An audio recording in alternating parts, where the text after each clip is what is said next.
Hei teman-teman, selamat datang di channel Cerita Ama Prala. Namaku Aprilia Prala. Semoga suka ya dengan pembawaan ceritaku. Sayup-sayup Parning dengar kalau ada suara orang yang lagi motong di talenan pisau. Apa iya ada orang masak jam-jam segini? Udah tengah malam lagi. Apa ini sudah pagi lagi? Batin Pirna.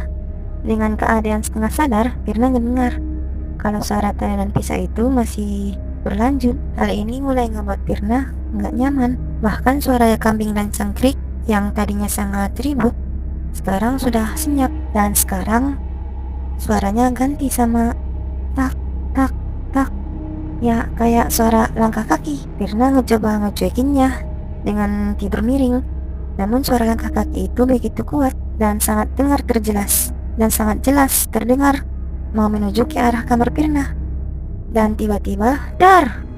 Suara pintu terbuka. Apaan tuh? Kata Pirna sambil bangun dari tidurnya. Dengan mata yang masih tipis-tipis, dia melihat ke arah pintu.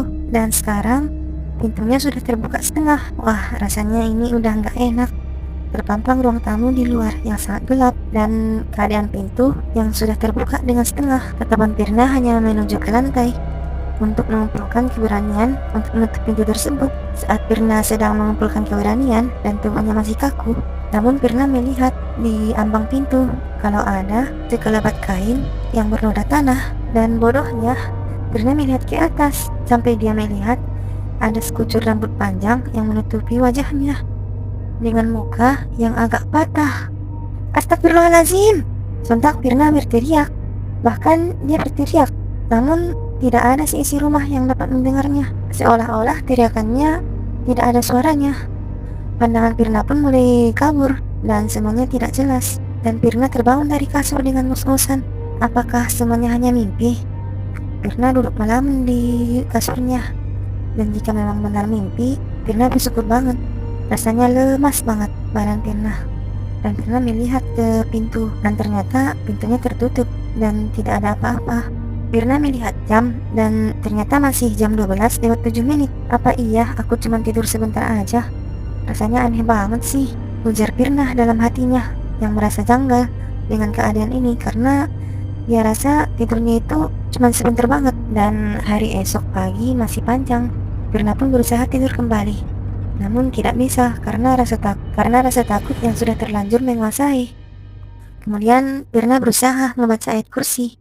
Namun karena Pirna lelah membaca ayat kursinya, dia ngedownload di HP-nya sambil melihat ke arah jendela. Hening. Dan kali ini Pirna tidur menghadap ke pintu. Karena ya jika Pirna menghadap ke belakang pintu, rasanya ada yang mengawasi. Sesekali Pirna nampar nyamuk yang bikin Pirna gak nyaman. Iya, gatal. Akhirnya gak lama kemudian Pirna tertidur lagi. Namun sebelum dia tertidur, dia sempat melirik jam lagi dan sudah tengah 2 dini hari. Dan akhirnya Pirna bisa terlelap lagi. Astagfirullahaladzim! Tiba-tiba Pirna refleks teriak karena sosok tadi tiba-tiba ada di depan Pirna dan sedang jongkok menatap ke arah Pirna. Rambut panjangnya sangat lusuh, bahkan sampai terurai ke lantai. Nafas mulai tersenggal dan jantung mulai berdebar dengan kencang. Tubuh Pirna pun makin kebas dan tidak bisa digerakin. Tatapan mata ke mata, dan Pirna yakin bahwa semua ini hanyalah mimpi. Pirna mulai menangis, namun tidak ada suara yang keluar. Dan Pirna berusaha mencoba untuk sadar dengan membaca doa. Dan rasanya jantung Pirna sangat sakit dan hatinya ingin berteriak tapi tidak bisa. Sampai akhirnya Pirna ini sepenuhnya bisa sadar dan Pirna bisa menggerakkan badannya kembali disertai dengan menghilangnya sosok tersebut. Pirna melirik jam dan masih tengah 2 dini hari, dan Pirna juga memutar lantunan ayat kursinya. Namun anehnya saat Pirna melanjutkan, tiba-tiba bisa mati. Pirna muter lagi, mati lagi, muter lagi, mati lagi.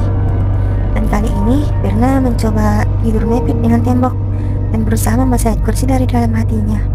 Namun untuk kesekian kalinya Pirna ngerasa menyerap dan dia tertidur. Dan saat dia hendak membuka mata, sosok tersebut ada di atas Pirna dengan tatapan yang sangat menyeramkan. Dan sekali lagi Pirna hanya bisa diam, berteriak dan menangis tanpa mengeluarkan suara. Dan di sini Pirna keadaannya sudah pasrah dan hanya bisa melihat mata sosok ini dan bergumam dalam hatinya, ya Allah, aku serahkan hidupku padamu. Dan dengan izin Allah, akhirnya Pirna bisa nyebut, Astagfirullahaladzim.